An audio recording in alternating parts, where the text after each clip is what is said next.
Bienvenue donc cette troisième édition du Facebook Live. La thématique de ce soir, c'est une thématique qui nous a été demandée, qui est très importante. Donc, c'est le syndrome de l'intestin irritable et en particulier un focus sur le sujet obèse. Alors, Amine, voilà, on a besoin de toi pour que tu nous en dises beaucoup plus ce soir sur tout ça. Alors, la première chose, c'est qu'est-ce que le syndrome de l'intestin irritable? Bonsoir tout le monde, bonsoir petit Sam. Donc merci d'avoir organisé cette session, cette émission.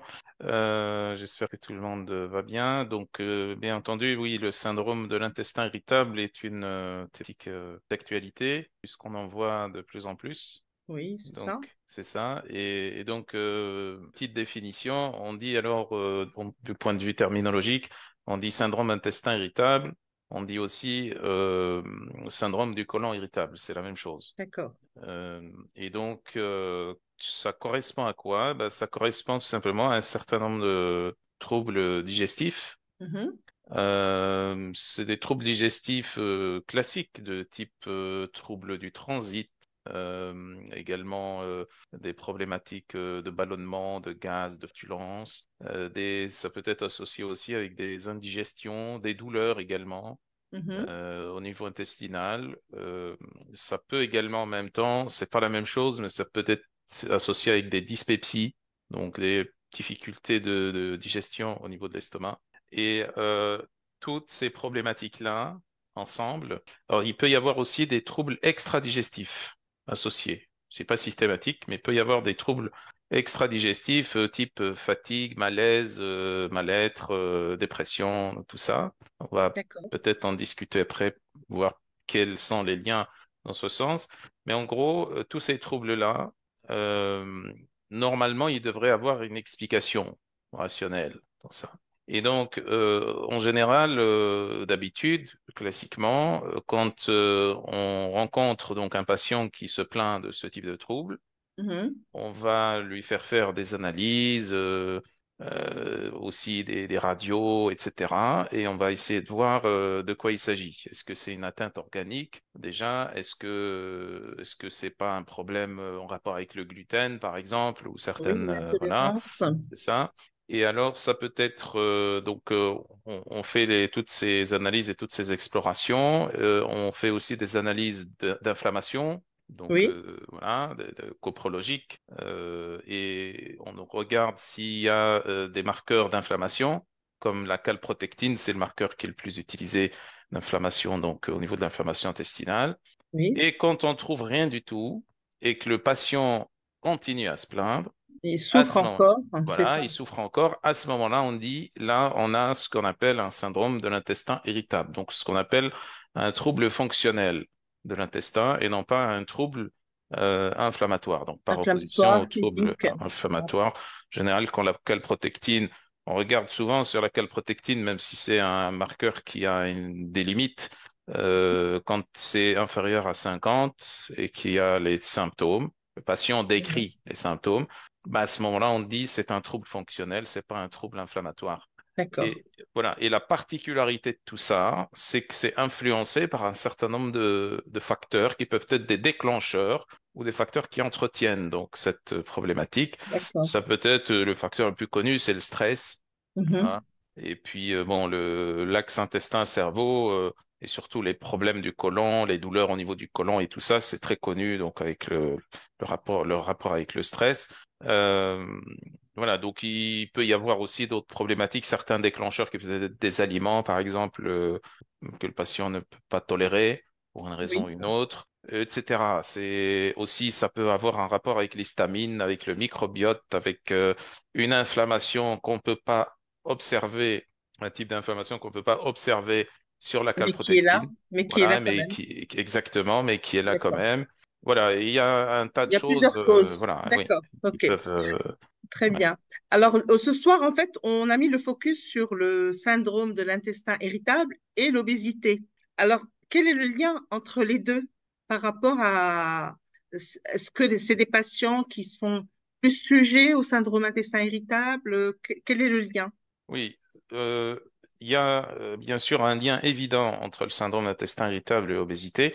Tous les obèses n'ont pas le syndrome d'intestin irritable, Oui, hein, d'accord. et tous ceux qui ont le syndrome d'intestin irritable ne sont pas obèses. Mais il y a des liens évidents Mhm, par rapport au... Parce qu'il faudrait aussi considérer mhm. l'obésité. Donc là, l'obésité, c'est pas juste un excès de poids. Oui, Voilà, dont la démarche métabolique en rapport avec l'obésité, c'est pas juste l'excès de poids. D'ailleurs, on parle de plus en plus, à juste titre d'ailleurs, d'obésité normopondérale. Donc, il n'y a pas d'excès de poids, mais c'est de l'obésité. C'est-à-dire, il y a tous les troubles métaboliques qui oui, sont qu'on tout à fait. rencontre chez l'obèse, sauf qu'il n'y a pas un excès de poids. Il n'y a pas un excès de poids selon les critères de l'IMC. Oui, c'est ça. Voilà. Et D'accord. alors, dans ce cas, on a par exemple la dysbiose intestinale, microbiote intestinal, et c'est commun entre le syndrome intestin irritable et l'obésité. Tu peux nous en dire plus un peu sur la dysbiose, Amine, s'il te plaît? Comme Oui, ça, pour les personnes qui te suivent et qui c'est ça. voudraient, voilà, une petite définition de la dysbiose. Ben, la dysbiose, c'est une problématique assez complexe à définir. En gros, on a un microbiote qui, dans sa majorité, un microbiote dans tout l'organisme, qui dans sa majorité se situe dans l'intestin. Mhm, L'intestin, c'est le grêle et le côlon. On mhm. a un différentiel de 1 pour 10 en termes de charge microbienne entre le côlon et le grêle. Dans Et le l'instant, côlon, ouais. on a 10 fois plus de D'accord. microbes que dans le grêle, mais en gros, on parle de, même si la composition est sensiblement différente, on parle de microbiote intestinal, parce qu'il y a une D'accord. continuité. Et donc, ce microbiote-là, il devrait avoir une configuration. C'est une Oui. configuration hypothétique, théorique, parce que cette Mhm. configuration est très différente d'une personne à l'autre. Et Mhm. pour donner quelques petits chiffres qui vont permettre de comprendre la différence de configuration d'une personne à l'autre, on a à peu près un peu plus de 200 espèces microbiennes, bactériennes, Mhm. pardon, Mhm. bactériennes, c'est pas juste microbiennes, Mhm. surtout bactériennes, chez une même personne. On peut rencontrer plus de 200 espèces bactériennes chez une personne. Par contre, dans la population générale, on rencontre plus de 1000 espèces bactériennes. Oui. Voilà, D'accord. donc on a quelque chose comme les 4 cinquièmes d'espèces bactériennes, 4 Mhm. cinquièmes, donc plus de 80%, Qu'on va pas qu'on va retrouver pas retrouver chez une chez les personne. personnes qui a Voilà. une dysbiose. Voilà. OK. Après, ça fait déjà, ça pose le cadre par rapport à une variabilité interindividuelle énorme en termes d'espèces bactériennes. D'accord. Maintenant, il y a des constantes. Et Mhm. ces constantes, c'est les espèces de type saprophyte. On en a, tout le monde connaît les lactobacillus, les Oui. bifidobacterium, certaines espèces type levure comme les Saccharomyces, certaines espèces type Streptococcus, pardon, comme Mhm. Streptococcus thermophilus. Voilà, il y a Akkermansia mucinifila qui est très associé avec elle a un effet anti-obésité quand son Mhm. taux est Quand elle est suffisamment élevé. présente, oui. Voilà, tout ça. Donc, ce sont des espèces qu'on connaît qui sont saprophytes. Il y a d'autres espèces, donc, dans le sens Mhm. contraire, qui sont plutôt des espèces pathogènes. Mhm. Voilà, qui sont par essence des espèces pathogènes, donc des staphylocoques ou des Mhm. trucs comme des champignons comme Mhm. Candida Les albicans ou candidats, autres. oui, oui. Voilà, Mhm. ceux-là, on sait que quand ils sont Mhm. voilà, quand ils sont au-delà d'une certaine limite, c'est très pathogène. Et il y Oui. a d'autres espèces qui sont plus ou moins. Il y a Escherichia coli qui doit être là, mais pas trop. Par Oui. exemple, voilà, il y a différentes espèces comme ça qui doivent être à une certaine proportion, mais pas beaucoup. Oui. Et donc, dans tout ce bazar-là, on a un certain équilibre. C'est un Oui. équilibre qui est dynamique. C'est pas juste des D'accord. choses qui sont posées là et on a telle Mhm. quantité de chaque. Voilà. C'est un équilibre dynamique parce qu'il y a un affrontement entre toutes ces espèces-là.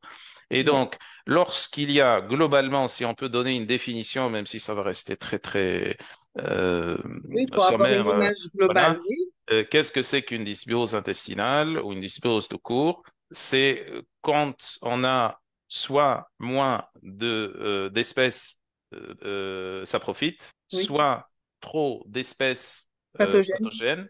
voilà, soit les deux. Oui, d'accord. OK. Voilà. Et donc l'ampleur de cette dysbiose, c'est en rapport avec, un, le niveau des espèces pathogènes versus des espèces saprophytes, et Oui, deux, la diversité oui, au niveau des espèces saprophytes versus les espèces espèce pathogène. pathogènes. Voilà, donc Oui, on oui. parle de dysbiose profonde ou de dysbiose plus ou moins modérée ou légère. Ok. Voilà, en fonction de ça. Et donc, justement, en parlant de dysbiose, chez donc le sujet obèse, Oui, on a systématiquement des dysbioses. d'accord. Et pas 100% des cas.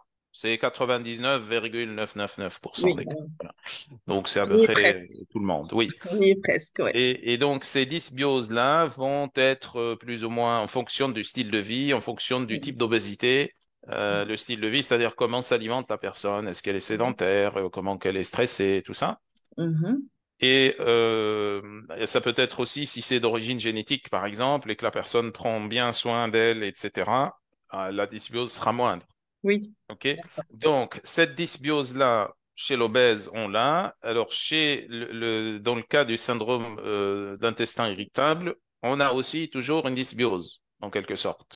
C'est ce qu'ils ont en commun, en fait, les deux. Voilà, c'est assez commun. Et ce qui est commun entre les deux, bah, c'est la baisse pour les souches pathogènes, ça peut être très différent, mais pour tout ce qui est espèces saprophytes, c'est la baisse de la quantité des lactobacillus et ou des bifidobacterium. Et donc ça augmente le risque du syndrome d'intestin irritable. D'accord. Et ça l'entretient aussi. Donc ça peut le déclencher ou pas, Mhm. parce que D'accord. c'est multifactoriel, Oui, bien sûr. mais ça D'accord. augmente le risque en plus. Donc là, on D'accord. a parlé déjà de dysbiose. De dysbiose, oui, Voilà, tout à mais fait. il n'y a pas que la dysbiose. D'accord. Ce qui est commun entre un obèse c'est le terrain inflammatoire. Mhm. Voilà. Et le terrain inflammatoire, on n'est pas sur de l'inflammation, justement. Ce qui est mesuré par ce marqueur que j'ai cité au Oui. début, qui est la calprotectine fécale, Calprotectine, oui. c'est de l'inflammation aiguë. C'est de l'inflammation aiguë. Et Mhm. comme sur l'obésité, on n'est pas sur de l'inflammation aiguë, on appelle ça l'inflammation de bas grade, Oui, type l'inflammation. d'inflammation silencieuse, ça porte bien son Mhm. nom, de bas grade, mais c'est toujours là. Voilà. Oui, Il est fort probable qu'on n'ait pas une calprotectine fécale positive. oui, Voilà. Et donc, dans cette situation-là, cette inflammation peut contribuer également à la fois à la dysbiose, oui. donc indirectement au syndrome d'intestin irritable, et directement aussi au syndrome d'intestin irritable. Ça peut aussi provenir, donc il y a aussi deux choses communes chez les obèses et syndrome d'intestin irritable, l'histamine aussi. Oui, Donc, d'accord. Justement, quel est le rôle de l'histamine dans tout ça? ouais, et donc l'histamine, quand on dit histamine, c'est l'excès d'histamine, c'est ce qu'on pourrait appeler aussi, même s'il y a d'autres problématiques en parallèle, le, le- l'intolérance à l'histamine, les Oui. personnes qui ont trop d'histamine, qui n'arrivent pas à dégrader suffisamment efficacement l'histamine. Donc là, ça produit des troubles digestifs assez similaires à ceux du syndrome d'intestin irritable. En même temps, l'histamine, l'excès d'histamine prédispose aussi à une prise de poids, notamment par de la rétention d'eau, par exemple, et en Mhm. augmentant l'inflammation, ce qui fait que, C'est euh, entretenu. voilà, et donc quand on augmente l'inflammation, ça va dans les deux sens, parce que les adipocytes blancs Mhm. produisent des cytokines pro-inflammatoires, on appelle des adipokines pro-inflammatoires. TNF-alpha, interleukine 1, interleukine 2, interleukine 6, pardon, leptine, voilà. Tous ces cytokines pro-inflammatoires. Et en même temps, quand il y a trop d'inflammation, c'est-à-dire ces Mhm. mêmes cytokines qui sont produits par d'autres tissus, qui proviennent du Mhm. système immunitaire par exemple, ceux-là vont induire l'adipogénèse également. Et ça produit plus d'adipocytes blancs. Et donc on stocke plus, et donc on est plus obèse, on a également plus de rétention d'eau. Et donc, c'est un lien commun. Et c'est C'est ça. voilà, le serpent qui se mord la queue, en fait. Exactement. Donc, là, c'est pour ne citer que ces deux ou trois phénomènes. Et puis, autre chose, on ne veut pas passer à côté du nerf vague également et du système nerveux parasympathique. Le système Oui, nerveux parasympathique, chez l'obèse, euh, il est en déficit. On fait d'accord. ça, donc, quand on regarde sur des études qui mesurent le tonus Mhm. sympathovagal, l'équilibre, la balance sympathovagale, on voit bien que chez l'obèse, il est H24 toute la journée, En sympathie. H24, 7 sur 7 en sympathique. Ouais. Et Mm. même quand il dort, il est en sympathique. C'est pour ça Ouais. qu'il dort pas bien. C'est ce qui donne d'ailleurs pour beaucoup, même si c'est pas juste le seul facteur, donc l'apnée du sommeil, Mhm. sommeil non réparateur et ainsi de suite, tout ça. Donc chez l'obèse, on est chez les patients qui souffrent de troubles métaboliques, syndrome métabolique en général. D'une manière globale, oui. Voilà, donc ils sont à prédominance sympathique. Mhm. Chez les personnes qui souffrent de syndrome intestin irritable, il y a aussi une Mhm. problématique avec le nerf vague également, qui innerve tout le type Ben, digestif, l'appareil oui, digestif. oui. Voilà, exact. Et donc la défaillance au niveau du nerf vague favorise également tous les symptômes qu'on connaît sur dans le cadre du syndrome De de l'intestin l'intestin irritable. irritable également. Et donc, il y a ici un autre point commun qui est important entre les deux. D'accord. Donc la partie de tout ce qui est système nerveux autonome, on va dire, Exactement. qui finalement ne fonctionne pas de manière équilibrée et donc automatiquement, ça va entretenir ce Oui. déséquilibre. Et qui est en D'accord. rapport avec les neurotransmetteurs, donc, puisqu'on les produit à la fois dans l'intestin et dans le cerveau. Mhm. Voilà, donc il y a moins de neurotransmetteurs inhibiteurs produits au niveau du cerveau, ce qui fait il y a moins de parasympathique, automatiquement ça compense avec du sympathique. Et au niveau du microbiote, parlant, si on prend l'exemple de la sérotonine, on produit Mhm. beaucoup de sérotonine et c'est toujours des espèces pathogènes qui produisent la sérotonine dans le microbiote. D'accord. C'est des quantités énormes que le microbiote produit au niveau de Donc, on parle l'intestin, bien de la sérotonine de l'intestin, qui est de différente de la l'intestin. sérotonine du Voilà. cerveau, hein, voilà. Exactement. D'accord. La sérotonine du cerveau ne passe jamais la barrière hémato-encéphalique, ne va D'accord. jamais se retrouver dans le sang, et l'inverse est vrai aussi. Celle de l'intestin n'arrivera jamais au niveau du cerveau. Très bien. Tout ce qu'on va avoir, c'est du cerveau, c'est le métabolite, le 5-HIAA, qui va se retrouver dans le sang et ensuite dans les urines, et qui va se mélanger avec l'autre, donc le 5-HIAA qui vient aussi de la sérotonine intestinale. Et donc, la sérotonine qu'on mesure dans le sang, c'est nécessairement Intestinal. voilà, intestinale et d'autres tissus. Donc, surtout pas du système nerveux, mais périphérique plutôt, de la D'accord. sérotonine périphérique, hein, qui est produite en très grande quantité par le microbiote. Donc, il y a tout ça donc, à mettre en Tous ces place, à facteurs-là, mettre en comprendre, place. voilà. Oui. C'est ça. Et donc, c'est ce qui fait cette connexion très forte entre syndrome intestin irritable et obésité, justement. D'accord. Alors, tout ça, oui, effectivement, Amine. Est-ce qu'il y a un facteur, est-ce qu'il y a des analyses, des choses qui peuvent être faites pour qu'on puisse définir, qu'on puisse repérer le syndrome de l'intestin irritable chez l'obèse? Qu'est-ce qu'on peut faire comme analyse et pour pouvoir le définir? Oui. Donc, Est-ce que la quand calprotectine ne nous oriente pas du tout? Parce mm, que même si effectivement il y a un état inflammatoire de bas grade, ben, on ne peut pas l'observer par la calprotectine. Alors mm, qu'est-ce qu'on peut faire pour ouais. définir tout ça? Alors, déjà, il faut comprendre que quand chez un patient obèse, quand il se plaint de troubles digestifs, Hein. surtout d'ordre intestinal et du côlon, il faudrait directement penser au syndrome de l'intestin irritable. Bien sûr, il faudrait éliminer toutes les Oui, lésions organiques et ce inflammatoires qui et est tout ça, fonction. Oui, d'accord. ce qui est assez facile actuellement avec toutes les explorations qu'on a, Mhm. les marqueurs d'inflammation, tout. Bon, ça apparaît quand c'est de l'inflammation aiguë, quand il y a des lésions et tout.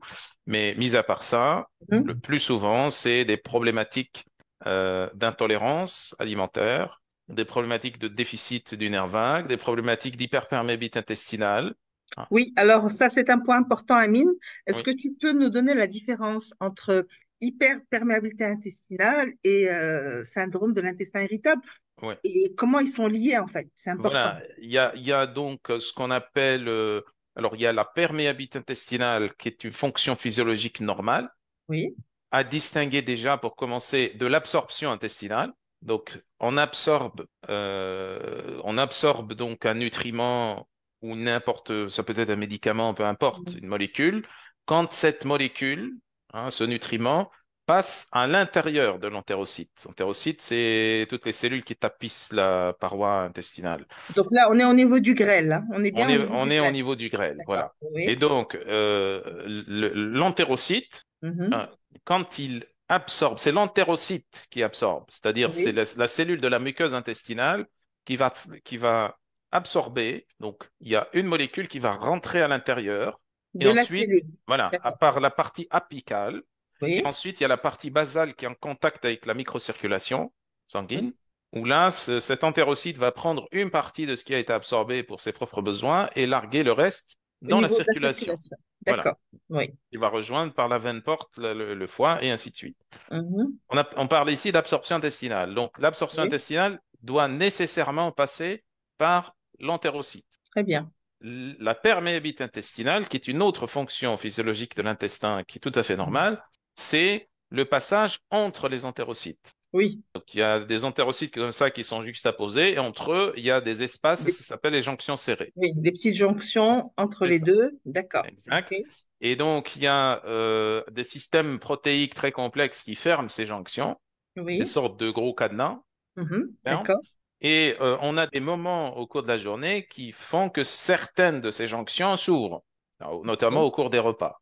On Très appelle bien. ça la perméabilité intestinale. Maintenant, l'hyperperméabilité intestinale, bah, c'est pathologique. Oui. Voilà. Donc là, c'est une ouverture euh, plus importante dans l'espace et dans le temps. C'est-à-dire, on a plus de jonctions serrées qui s'ouvrent Qui s'ouvre, et oui. plus longtemps.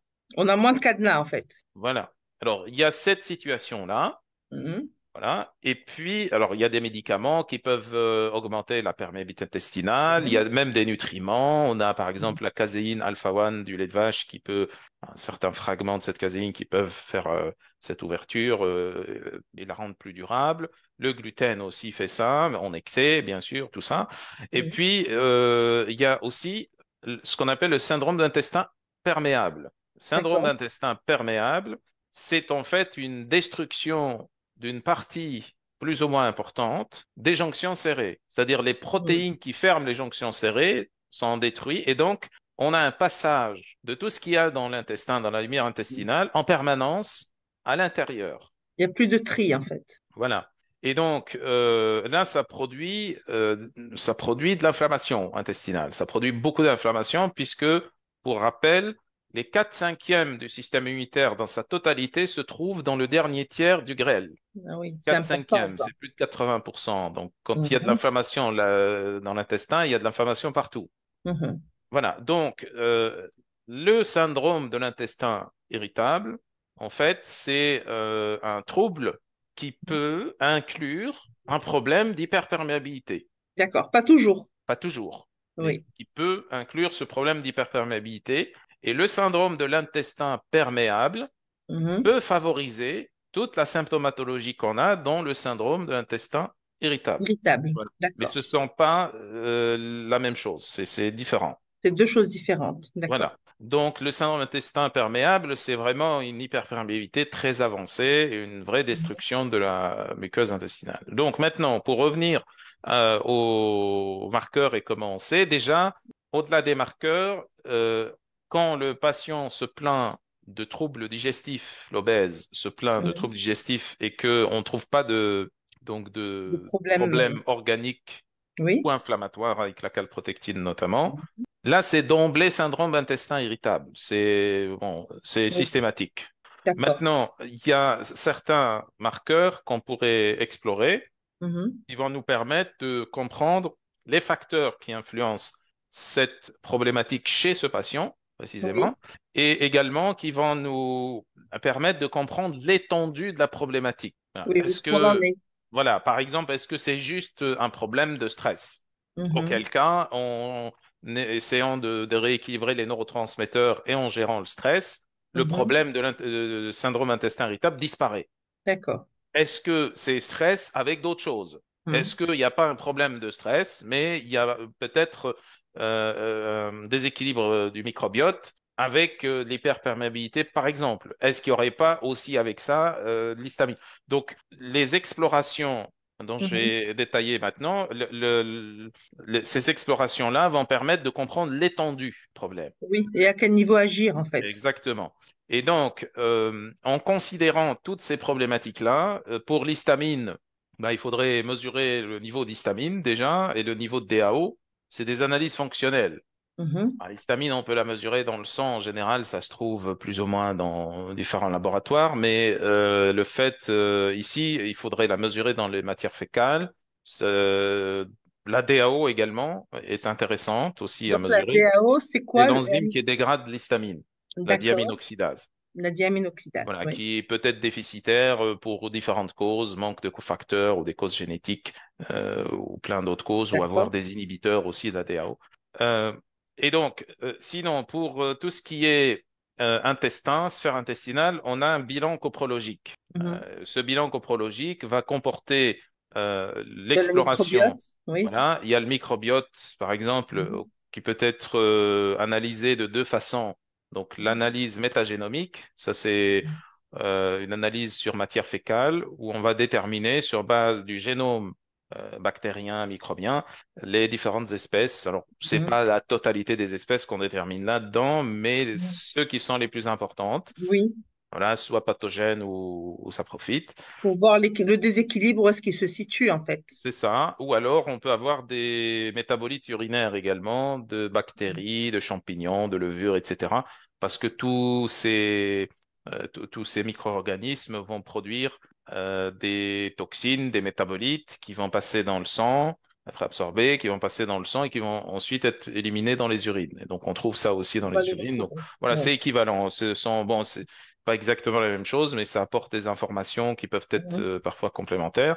Et sinon, il y a aussi tout ce qui est hyperperméabilité. Donc, on a Oui. la zonuline, même si c'est moins sensible, l'alpha-1 antitrypsine, des marqueurs comme ça qui permettent d'évaluer la perméabilité. On a aussi des marqueurs d'immunité, les bêta-défensines, les IgA sécrétoires également.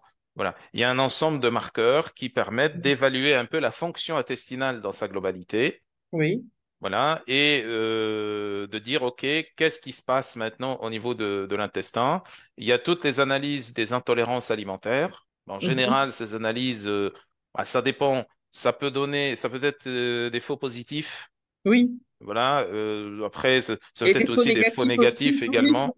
Voilà, Voilà. c'est ça, exactement. Mais les intolérances en général, c'est par test et éviction qu'on les détermine en fait, Oui. hein. Oui. Et donc il y a tout ça, les intolérances aux FODMAP, Oui, c'est ce que j'allais dire, les FODMAP aussi, c'est parce que ça, c'est comme ça qu'on peut éliminer et puis on teste. c'est ça, la sensibilité au gluten par exemple, au phytate, ce genre de choses, au soufré aussi, Oui. c'est associé avec les problèmes d'histamine par exemple aussi.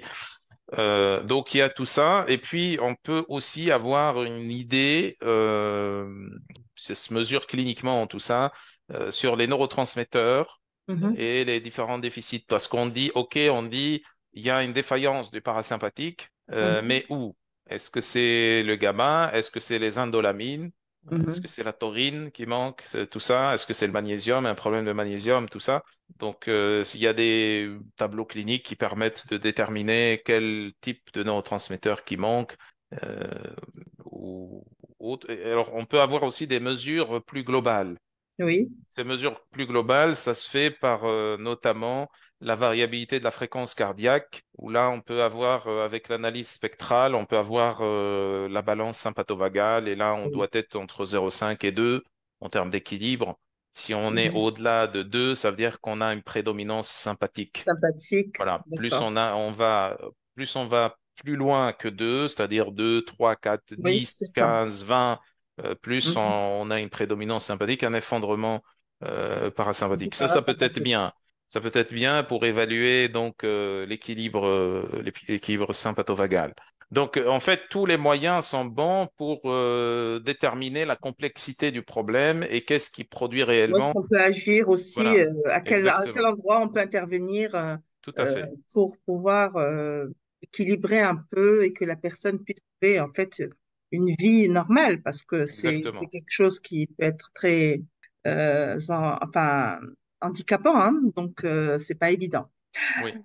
Très bien. Ben, écoute, tout ça, c'est magnifique, Amine. C'est très passionnant. Alors maintenant, quels sont les ajustements alimentaires que tu peux proposer par rapport... Bien sûr, je sais qu'aujourd'hui, on a compris qu'il y a plusieurs facteurs et qu'il y a beaucoup de choses à prendre en considération, mais quels peuvent être les ajustements alimentaires que tu proposes, du moins dans un premier temps?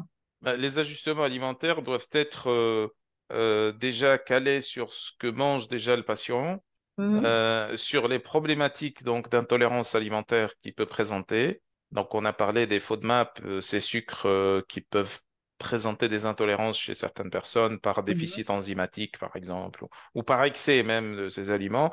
Ça peut être, on a un FODMAP qui est le plus connu, qui est le lactose. Ça Oui. peut être tout simplement, alors quand on parle d'intolérance au lactose, en général, c'est une intolérance qui donne pas uniquement des problèmes intestinaux, mais aussi des problèmes au niveau gastrique, etc. Donc c'est quelque chose. Mais là, on parle pas juste d'une intolérance telle qu'on la connaît, une intolérance primaire où une personne n'a pas du Oui. tout l'enzyme lactase, où là les symptômes sont très exagérés, très forts.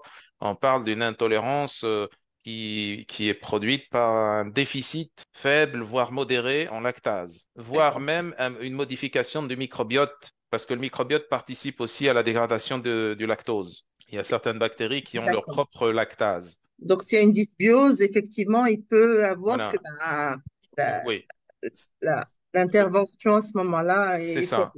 Et ça va être une sorte de, si vous voulez, une sorte d'intolérance de bas grade qui Mhm. donne certains symptômes et qui ne sont pas des symptômes extrêmement exagérés, tels qu'on peut l'avoir dans le cas d'une intolérance primaire au lactose d'origine génétique. Ça peut être, s'il s'agit donc ça c'est un exemple hein, de FODMAP. Après, ça peut Mhm. être aussi tous les produits qui sont riches en fructose aussi.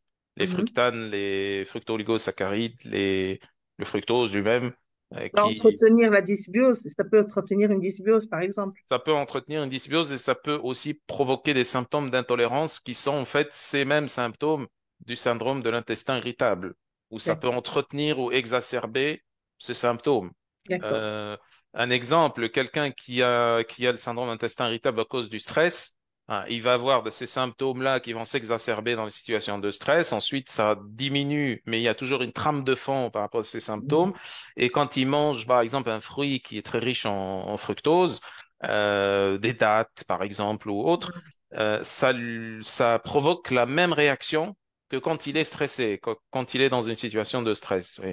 Donc, D'accord. il y a tous ces aliments-là, il y a tout ce qui est polyol qu'on trouve dans les confiseries, les sucres alcool. On trouve dans les confiseries, dans les gâteaux, dans tout ça, voilà, Mhm. des additifs comme le sorbitol, l'érythritol, etc. Tout ça peuvent provoquer ou entretenir donc un problème d'intestin, de syndrome d'intestin irritable.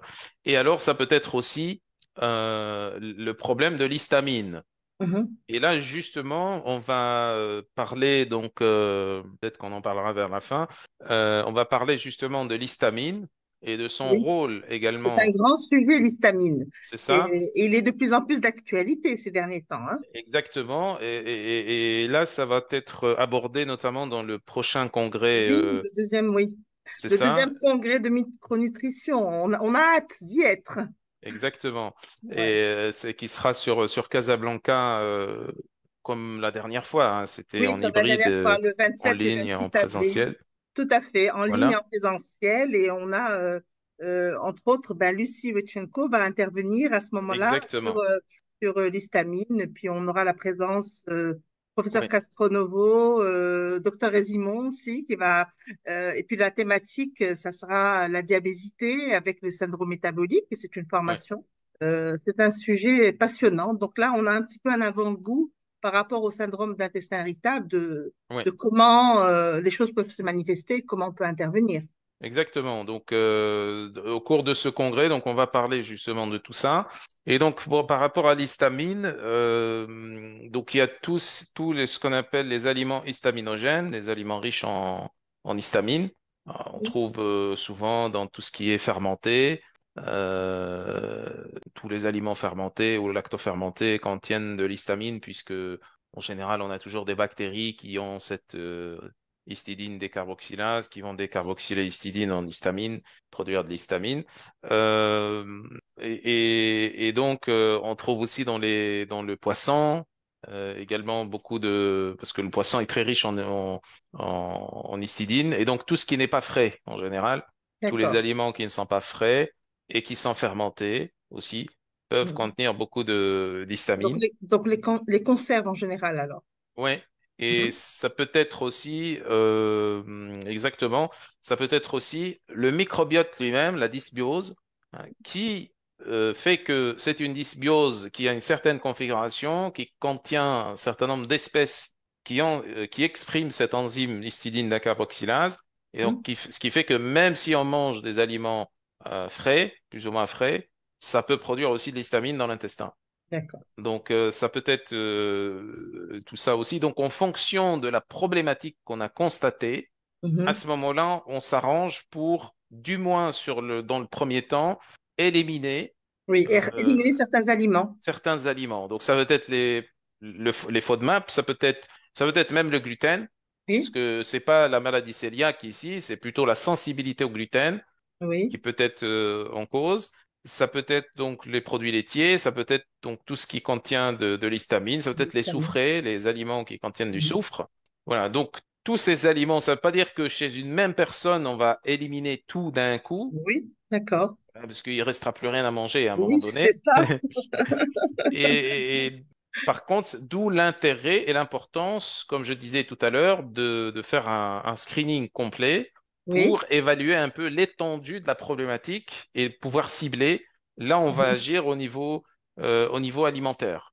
Mhm. Voilà Donc, un peu on va faire le... le tri et en fonction, éliminer certains aliments et voir qu'est-ce qui se passe. Donc, ça, c'est la Exactement, partie intervention alimentaire. tout à Maintenant, fait. est-ce qu'il y a d'autres interventions, justement, pour pouvoir équilibrer tout ça et que la personne ne souffre plus, du moins souffre moins par rapport au syndrome de l'intestin irritable chez l'obèse? Oui, alors il y a donc des interventions assez génériques, Mhm. d'accord, en D'accord? fonction aussi de la problématique. Donc, s'il y a un manque Mhm. de neurotransmetteurs, ben, on donne les précurseurs, les cofacteurs, etc. Pour la dysbiose, ben, voilà, s'il y a vraiment des infections, c'est-à-dire des dysbioses profondes en ce qui concerne tout ce qui est SIBO, SIFO, IMO, toutes ces dysbioses profondes, ben, à ce moment-là, on donne des antimicrobiens pour éradiquer, Pour éliminer tout ça. hein, éliminer tout ça. Voilà. Et Et ensuite, on on donne donne des des probiotiques pour pouvoir probiotiques, des aliments un peu qui contiennent des les prébiotiques. En contiennent. général, Mhm. c'est des légumes et tout ça. Euh, Tout en prenant en compte aussi les intolérances alimentaires et s'il y a des Bien choses qu'on sûr, peut pas donner, voilà. c'est ça. Donc il y a tout ça. Et puis alors, dans le syndrome intestin irritable, on a toujours une problématique qui est relative, qui est en fait la sensibilité de la muqueuse intestinale.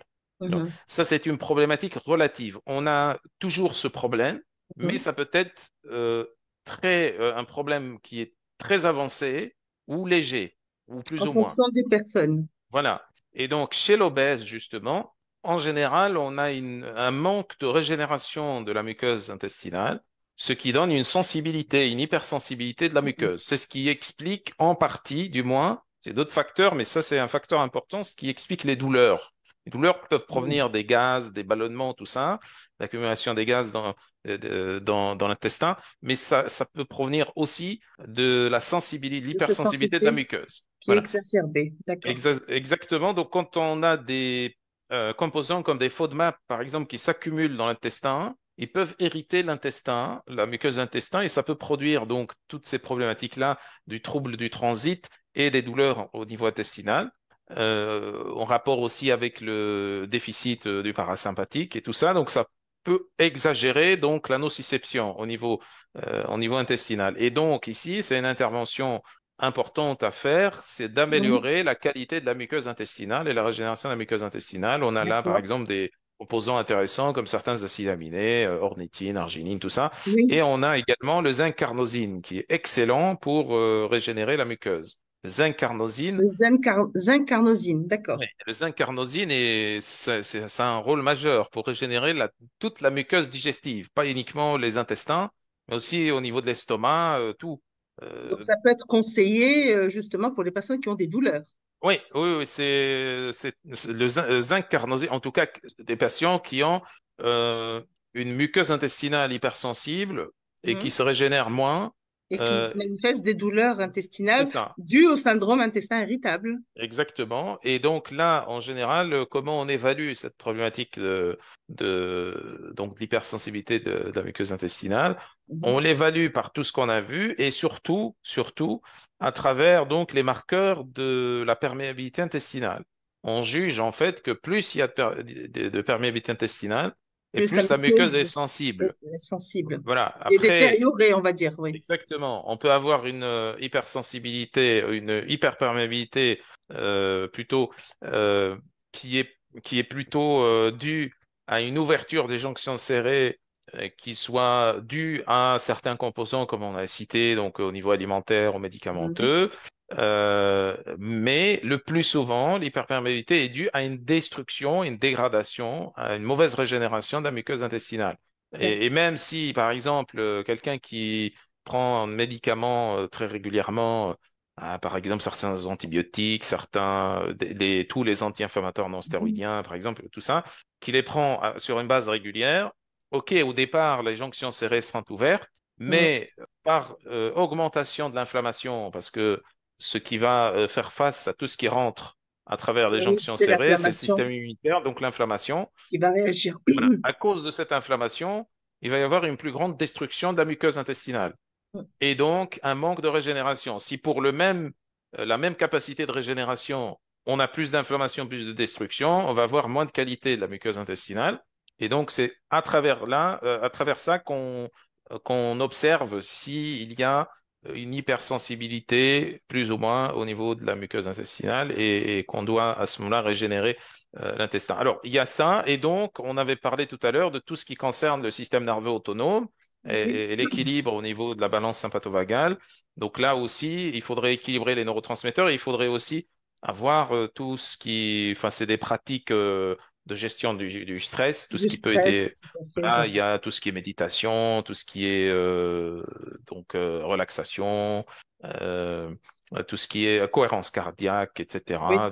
d'accord. Toutes les pratiques dans lesquelles on utilise la respiration profonde, quelle Pour qu'elle stimuler soit. le parasympathique. Voilà, exactement. Et compris, je mets dedans aussi l'activité physique. Oui, L'activité physique aérobie également, intensité légère à modérée et plutôt activité aérobie, de type aérobie. Voilà, donc il y a tout ça. Et bien sûr, après, comme je disais, chez l'obèse, on peut avoir des dysbioses très profondes, tout à des fait. candidoses, par exemple, qui font que à la fois il y a le syndrome intestin irritable, l'obésité, l'inflammation et les compulsions sucrées, ce qui fait que la personne est encore plus obèse et qui a plus de candidose et ainsi de suite. Mm. Donc, toutes ces problématiques-là se gèrent également en traitant à part donc cette problématique de dysbiose profonde, qui est la Mhm. candidose, entre autres. Voilà, par des antifongiques, par tout ce qui est antimicrobien naturel, et puis dans un certain temps après, tout ce qui concerne donc les probiotiques et tout le reste. Très bien. Ben, écoute, Amine, on est passionnés. On n'a pas envie qu'on s'arrête, mais bon, il y a pas mal de questions déjà et puis c'est déjà moins dit. Une dernière question avant de passer aux questions donc des personnes qui nous ont partagé ici. Est-ce on peut faire de la prévention dans tout ça? Oui, Est-ce qu'il y a moyen de prévenir en fait ce syndrome d'intestin irritable hein, chez l'obèse? Oui, la première chose, il y a deux, trois choses importantes là-dedans. Après, on peut en parler très Oui. longuement. Mais déjà, euh, bien gérer son stress. Quand on dit bien gérer son stress, c'est pas se mettre dans une grotte déconnecté de tout le monde. C'est le stress. Tant qu'on est en vie, il y a du stress. C'est-à-dire, il y a le stress, c'est la Mhm. quantité d'informations qui rentrent dans notre cerveau, donc de l'extérieur, et Ouais. en même temps les problématiques qu'il faut gérer, qu'il faut solutionner. Mais le problème, c'est pas ça. Bien sûr, il y a des environnements plus stressants que d'autres, on est d'accord. Mhm. Mais il y a aussi des gens qui sont plus sensibles que Plus d'autres au sensible au stress. stress. Oui, tout Voilà. à fait. Et Oui. donc, ce qui nous revient et ce qu'on peut maîtriser plus facilement, c'est Mhm. notre sensibilité au stress. C'est Ça, ça. c'est la chose la plus importante. Et puis après, il y a tout ce qui concerne la sédentarité, pas uniquement le manque d'activité physique, mais aussi comment on mange. La sédentarité, c'est un package. C'est comment on mange, comment on bouge, comment on dort, comment on se comporte, tout ça. Et alors, donc au niveau alimentaire, il faut faire un checking de tout ce qui est intolérance alimentaire. Il faut rien laisser passer en termes Mhm. d'intolérance alimentaire. Il faut bien gérer les intolérances alimentaires pour une raison simple, c'est que l'alimentation, c'est ce qu'on fait le plus souvent.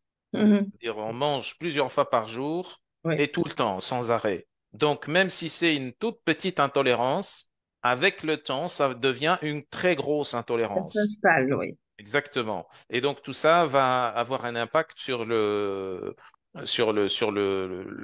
l'intestin et bien sûr tout le reste. C'est des problématiques qui peuvent être un peu spécifiques donc remarquez bien que ces trois éléments que je viens de citer, donc stress, tout ce qui est sédentarité et les intolérances alimentaires, remarquez bien qu'il s'agit là à la fois de solutions pour prévenir le syndrome intestin irritable, mais Mhm. aussi de l'obésité. Oui, Voilà. on va agir sur les deux niveaux. Exactement. Et après, bien sûr, on a cité d'autres problématiques également en parallèle, qui peuvent être des problématiques un peu spécifiques qui ne concerneront pas tout le monde. C'est-à-dire tout ce qui est problème d'histamine, tout ce qui est problème aussi d'inflammation. Voilà, et quand on dit inflammation, on n'aura jamais le temps de tout détailler. Ça concerne aussi la vitamine D en rapport avec l'inflammation. Là, on peut revenir sur ce qu'on avait fait Oui, sur la dernière fois. l'émission d'avant aussi. Oui, Voilà.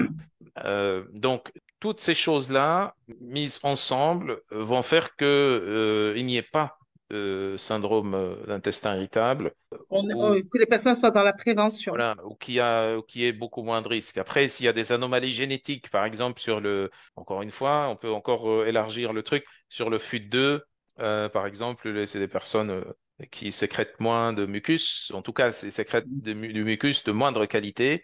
Bah là aussi, ça peut irriter la muqueuse intestinale et on revient sur tout ce qu'on a expliqué auparavant. Et donc, c'est un handicap génétique. Donc, il faudrait le savoir déjà. Oui, Et voilà. Et et en tenir ensuite, compte pour pouvoir. exactement. Ouais, et donc ces personnes-là vont devoir faire des choix, faire des concessions, être plus rigoureux et plus à cheval sur leur style de vie. Oui, donc il y a toujours des solutions. C'est Oui. juste, voilà, il y a des personnes qui sont un peu plus favorisées que d'autres, du point de vue de la génétique, par exemple, où là, Mhm. il faudrait faire un peu plus d'efforts. Nous, on considère ça comme des efforts, mais normalement, c'est tout le monde qui devrait savoir bien gérer son stress, bien manger, Prendre en voilà, bien considération coucher, tout tout ça. ça. Oui, exactement. Tout à fait. Ben, merci Amine pour tout ça, tout ce que tu Avec nous as plaisir. présenté, c'est passionnant. Alors j'ai quelques questions. Je pourrais pas prendre toutes les questions, mais je vais en prendre quelques-unes si tu veux bien. Oui, Euh, hop, voilà, elles sont là.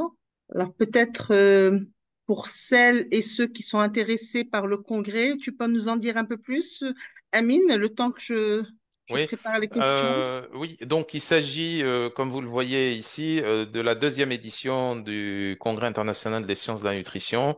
Première édition, ça a eu lieu, ça s'est déroulé aussi à Casablanca et c'était sur la thématique du cancer. Là, c'est la thématique de la diabésité.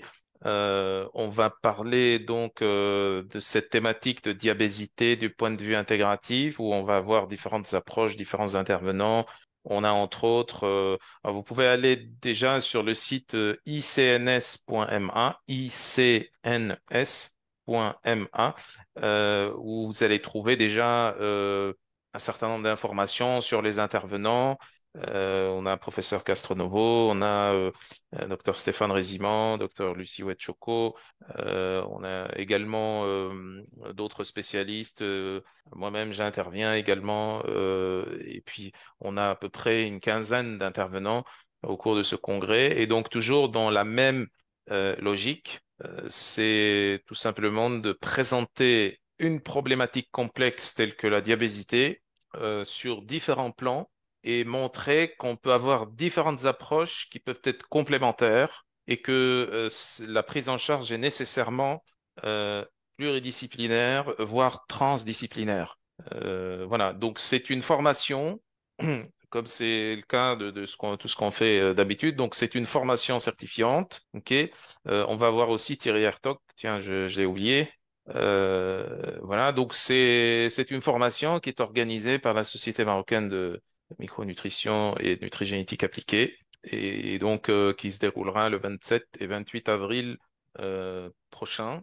C'est un week-end, hein, c'est un samedi et un dimanche au Garden Event sur Casablanca. Donc, pour celles et ceux qui sont intéressés, vous pouvez regarder sur la page Facebook Somna. Vous allez trouver toutes les informations concernant le programme, concernant les inscriptions et tout ça. Et alors, vous avez aussi des téléphones de contact. Comme vous le voyez tout en bas ici, vous avez des contacts si vous voulez appeler ou c'est téléphone et WhatsApp. Voilà. Donc, quel que Je, soit d'où vous venez.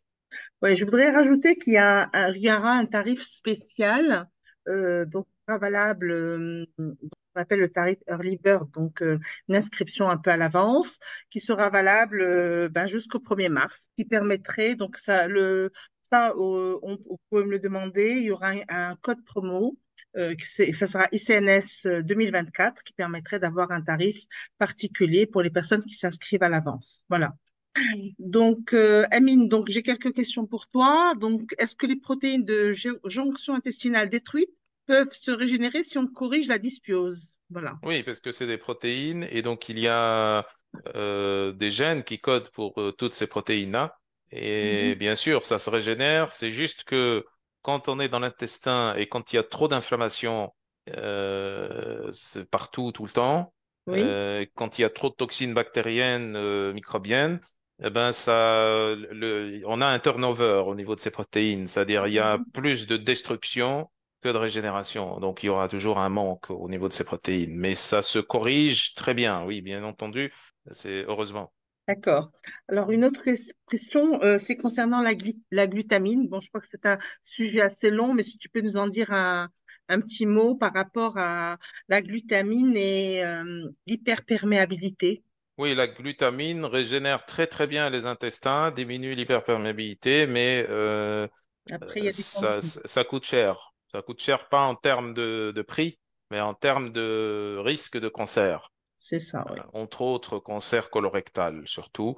Donc il y a voilà, donc ça régénère très bien, c'est parfait, c'est top, mais en même temps ça coûte très cher en termes de risque de cancer, entre autres cancer colorectal et c'est ça la problématique qu'on a avec la glutamine.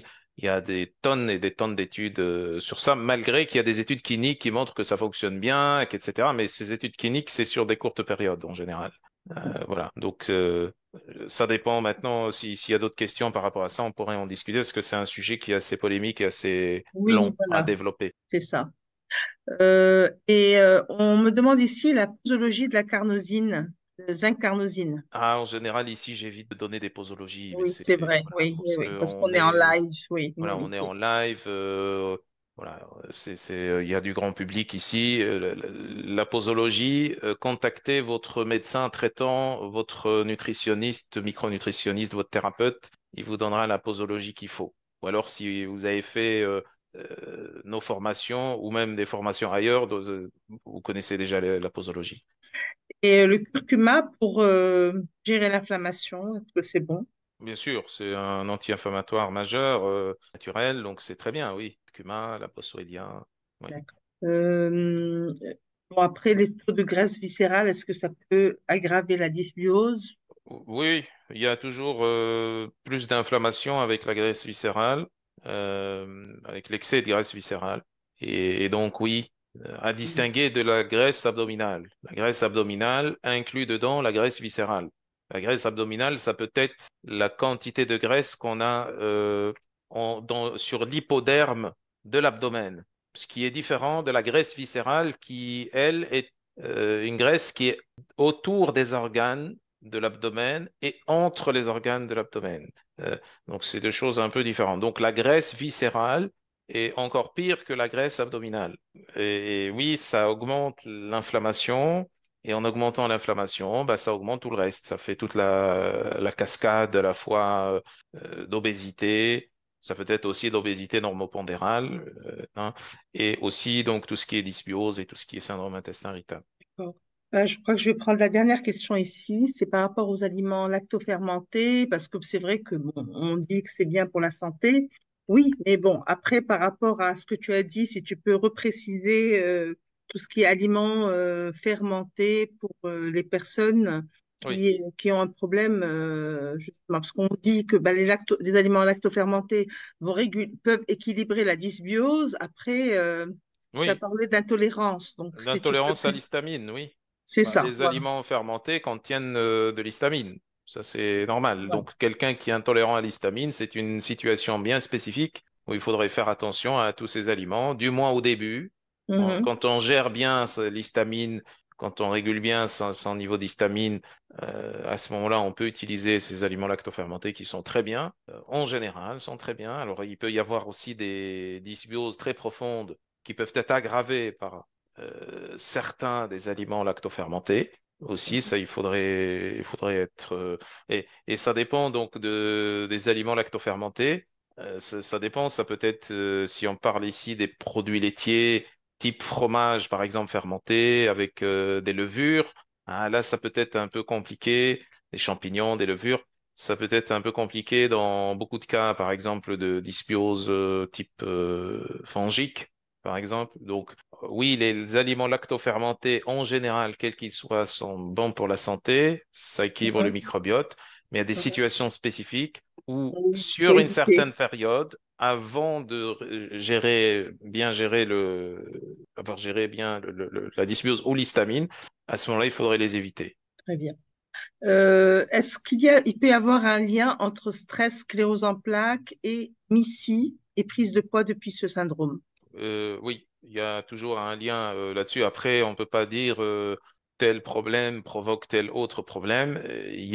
C'est des notions de risque relatif. Donc, quand on a un excès de poids, on a plus d'inflammation et peut-être que cette personne a déjà une détermination pour différentes raisons sur de la neuroinflammation, ce qui peut augmenter le risque de telle et telle maladie inflammatoire auto-immune ou autres, donc entre autres la sclérose en plaques.